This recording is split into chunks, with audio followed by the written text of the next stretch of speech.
I shall live forever and ever and ever.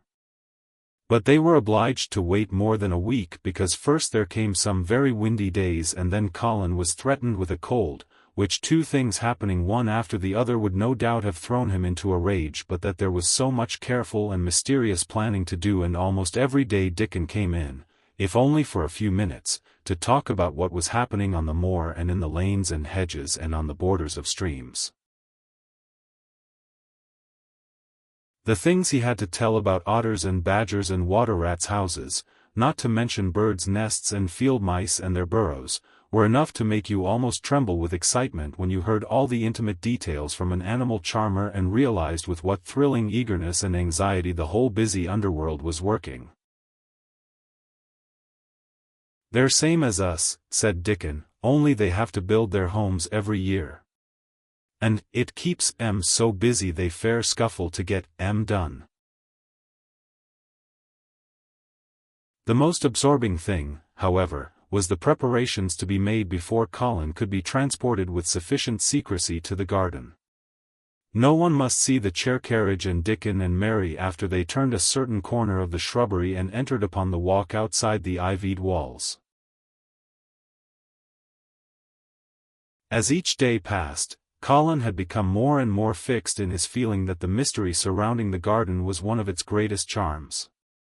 Nothing must spoil that. No one must ever suspect that they had a secret. People must think that he was simply going out with Mary and Dickon because he liked them and did not object to their looking at him. They had long and quite delightful talks about their route. They would go up this path and down that one and cross the other and go round among the fountain flower beds as if they were looking at the bedding out plants the head gardener, Mr. Roach, had been having arranged. They would turn into the shrubbery walks and lose themselves until they came to the long walls. It was almost as serious and elaborately thought out as the plans of march made by great generals in time of war. Rumors of the new and curious things which were occurring in the invalid's apartments had of course filtered through the servants' hall into the stable yards and out among the gardeners, but notwithstanding this, Mr.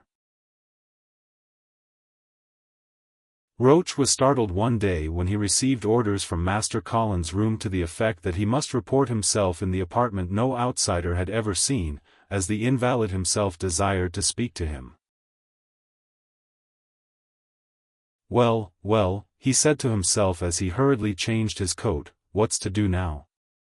His Royal Highness that wasn't to be looked at calling up a man he's never set eyes on." Mr. Roach was not without curiosity. He had never caught even a glimpse of the boy and had heard a dozen exaggerated stories about his uncanny looks and ways and his insane tempers. The thing he had heard oftenest was that he might die at any moment, and there had been numerous fanciful descriptions of a humped back and helpless limbs, given by people who had never seen him. "Things are changing in this house, Mr. Roach," said Mrs. Medlock, as she led him up the back staircase to the corridor on to which opened the hitherto mysterious chamber. "Let's hope they're changing for the better, Mrs. Medlock," he answered. "They couldn't well change for the worse," she continued, "and queer as it all is, there's them as finds their duties made a lot easier to stand up under. Don't you be surprised, Mr. Roach, if you find yourself in the middle of a menagerie and Martha Sowerby's Dickon more at home than you or me could ever be." There really was a sort of magic about Dickon, as Mary always privately believed. When Mr. Roach heard his name he smiled quite leniently. "He'd be at home in Buckingham Palace or at the bottom of a coal mine," he said. "And yet it's not impudence, either. He's just fine, is that lad." It was perhaps well he had been prepared, or he might have been startled. When the bedroom door was opened, a large crow, which seemed quite at home perched on the high back of a carven chair, announced the entrance of a visitor by saying, "Caw-caw," quite loudly. In spite of Mrs. Medlock's warning, Mr. Roach only just escaped being sufficiently undignified to jump backward. The young Raja was neither in bed nor on his sofa.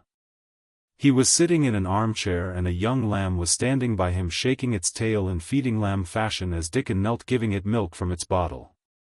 A squirrel was perched on Dickon's bent back attentively nibbling a nut. The little girl from India was sitting on a big footstool looking on. "Here is Mr. Roach, Master Colin," said Mrs. Medlock. The young Raja turned and looked his servitor over. At least that was what the head gardener felt happened. "Oh, you are Roach, are you?" he said. "I sent for you to give you some very important orders." "Very good, sir," answered Roach, wondering if he was to receive instructions to fell all the oaks in the park or to transform the orchards into water gardens. "I am going out in my chair this afternoon," said Colin. "If the fresh air agrees with me I may go out every day. When I go, none of the gardeners are to be anywhere near the long walk by the garden walls. No one is to be there. I shall go out about 2 o'clock and every one must keep away until I send word that they may go back to their work." "Very good, sir," replied Mr. Roach, much relieved to hear that the oaks might remain and that the orchards were safe. "Mary," said Colin, turning to her, "what is that thing you say in India when you have finished talking and want people to go?" "You say, 'You have my permission to go,'" answered Mary. The Raja waved his hand. "You have my permission to go, Roach," he said. "But, remember, this is very important." "Caw-caw," remarked the crow hoarsely but not impolitely. "Very good, sir." "Thank you, sir," said Mr. Roach, and Mrs. Medlock took him out of the room. Outside in the corridor, being a rather good-natured man, he smiled until he almost laughed. "My word," he said, "he's got a fine lordly way with him, hasn't he? You'd think he was a whole royal family rolled into one prince consort and all." Protested Mrs. Medlock, "we've had to let him trample all over every one of us ever since he had feet and he thinks that's what folks was born for." "Perhaps he'll grow out of it, if he lives," suggested Mr. Roach. "Well, there's one thing pretty sure," said Mrs. Medlock. "If he does live and that Indian child stays here I'll warrant she teaches him that the whole orange does not belong to him, as Susan Sowerby says. And he'll be likely to find out the size of his own quarter." Inside the room Colin was leaning back on his cushions. "It's all safe now," he said. "And this afternoon I shall see it, this afternoon I shall be in it." Dickon went back to the garden with his creatures and Mary stayed with Colin. She did not think he looked tired but he was very quiet before their lunch came and he was quiet while they were eating it. She wondered why and asked him about it. "What big eyes you've got, Colin," she said. "When you are thinking they get as big as saucers. What are you thinking about now?" "I can't help thinking about what it will look like," he answered. "The garden?" asked Mary. "The springtime," he said. "I was thinking that I've really never seen it before.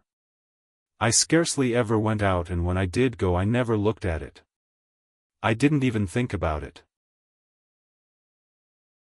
I never saw it in India because there wasn't any," said Mary. Shut in and morbid as his life had been, Colin had more imagination than she had and at least he had spent a good deal of time looking at wonderful books and pictures. "That morning when you ran in and said, 'It's come. It's come,' you made me feel quite queer.